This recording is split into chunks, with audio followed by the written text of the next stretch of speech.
Hi everybody, welcome to Dhan. At Dhan, we're always building features that make your trading and investing journey more better and easier. Whenever we have an update planned ahead of us, we always think of one simple question. That is, what our users really want? What are their requirements? So today, we are here with the most awaited feature and the most requested feature by all our users. That is Group Watchlist. Now you will be able to track more than 10,000 plus stocks in your watchlist. Earlier, the limit was around 1,000 stocks, but now we have increased that to 10,000 plus stocks. So how will this help you? Let's learn. As you guys must know about the post, 10 into 10 into 100, that is 10,000 plus stocks will be available for you to track on your watchlist. So how will this be done? तो 10 groups बनेंगे, हर group के अंदर 10 watch list available होगी और हर watch list के अंदर आप 100 stocks को ट्रैक कर पाओगे. सो वो हो जाएगा 10 into 100, that is 10,000 stocks. Plus जो इन्वेस्टेड वॉच लिस्ट और FNO वॉच लिस्ट रहेगी वो एज एन एडिशनल ग्रुप आपको अवेलेबल हमेशा रहेंगे. लार्ज कैप स्टॉक से लेके माइक्रो कैप स्टॉक्स तक, लॉन्ग टर्म स्टॉक्स से लेके daily trade to trade stocks तक, हर चीज और हर स्टॉक्स के लिए आप हर वॉच लिस्ट बना पाएंगे और उसको अच्छे से ट्रैक कर पाएंगे. तो चलिए देखते हैं उसके स्टेप्स क्या है और आप वॉच लिस्ट और ग्रुप वॉच लिस्ट कैसे बना सकते हैं. तो पहले आप आपके धन ऐप में लॉग इन कीजिए, फिर आप जाएंगे आपके वॉच लिस्ट सेक्शन में. जो भी आपके default watch list already created है वो एक ग्रुप के अंदर टैग हो जाएंगे, क्योंकि आपके पास सिर्फ 10 वॉच लिस्ट क्रिएट करने का ऑप्शन था पहले. तो जो आपके जितने भी वॉच लिस्ट अवेलेबल है 10 के 10 including your invested plus FNO watch list सब क्लब होके एक ही ग्रुप बन जाएगा कॉल्ड एज डिफॉल्ट ग्रुप. जैसे कि यहाँ पे मेरा बन गया है डिफॉल्ट ग्रुप.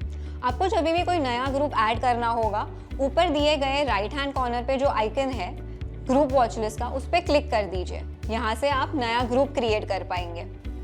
नए ग्रुप को आप नाम दे सकते हैं और वो ग्रुप में by default first watch list create हो जाएगी.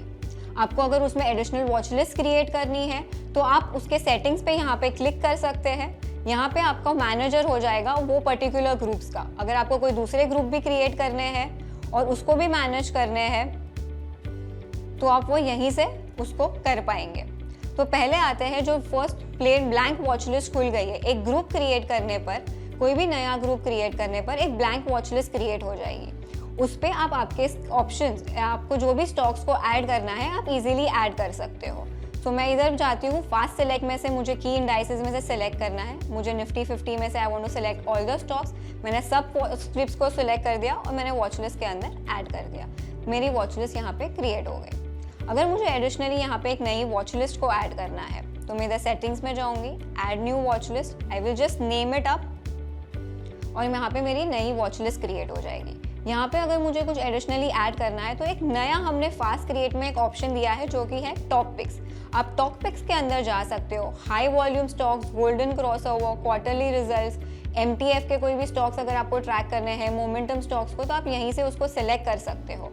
मुझे यहाँ पे उसमें से जो स्टॉक्स को सिलेक्ट करना है और मैं यहाँ पे ऐड कर रही हूँ. अगर आपको सर्च करके भी ऐड करना है तो आप यहाँ पे सर्च कर सकते हैं कोई भी एक पर्टिकुलर स्टॉक को. यहाँ पे आपको ऑप्शन आ जाएगा और वो आपके वॉच लिस्ट में ऐड हो जाएगा. जैसे कि आप देख सकते हो वो स्टॉक मेरे वॉच लिस्ट में ऐड हो गया. अगर आपको कोई भी वॉच लिस्ट को मैनेज करना है तो आप यहीं पे वॉच लिस्ट के सेटिंग्स में क्लिक कर सकते हो और यहाँ पे आप उसको मैनेज कर सकते हो. अगर आपको कस्टम मैनेज करना है, कोई भी पर्टिकुलर वॉच लिस्ट को ऊपर या नीचे शिफ्ट करना है, आप वो यहाँ से कर सकते हो. कोई भी पर्टिकुलर उसमें आपको व्यू या एडिट राइट्स चाहिए, आपको पर्टिकुलर उसको डिलीट करना है, वो आप यहाँ से डिलीट कर सकते हो. और फिर उसके में आप कोई पर्टिकुलर वॉच लिस्ट में भी आपको कोई स्टॉक्स को कस्टम सेलेक्ट या अरेंज करना है तो वो भी आप यहीं पे से ऑप्शन में से कर सकते हो. सो आप अकॉर्डिंग टू योर रिक्वायरमेंट्स ये जो आप वॉच लिस्ट में पहले भी जो सब सुविधाएं आपके पास अवेलेबल थी वो अभी भी अवेलेबल है. जैसे कि custom sort, delete, edit, adding new stocks to your watch list, deleting some stocks from your watch list, everything will be remaining as before. 100 stocks per watch list का लिमिट भी अभी भी सीमित है and it is still as it is and it is not changed. But आप track ज़्यादा stocks कर पाओगे बिकॉज ग्रुप्स आप ज़्यादा बना पाओगे. फॉर एग्जाम्पल अभी आप डिफॉल्ट वॉच लिस्ट चेक करोगे तो उसमें मेरे जो भी पहले के स्टॉक्स है सब बने हुए हैं और उसी में मेरे इन्वेस्टेड और FNO स्टॉक्स है. बट इन्वेस्टेड और FNO स्टॉक्स को आप डिलीट नहीं कर पाओगे कभी भी. जो पहले भी क्राइटेरियाज थे वो अभी भी है. you cannot delete your invested and F&O watch list because they are default watches which are created by the system for you. अगर आपको सब watch list को rearrange करना है या उनको custom sort करना है तो यहाँ से आपका इधर से जो selection criteria है drop down है, वहाँ पे आप all select कर लीजिए और जो भी ग्रुप को आपको first shift करना है आप वो particular ग्रुप को first shift कर सकते हो और उसको सेव कर सकते हो और वो आपका particularly सेव हो जाएगा. Some important notes to be noted before going ahead will be that default group will be the group created by the system for you guys for all the watch lists that are already in your system.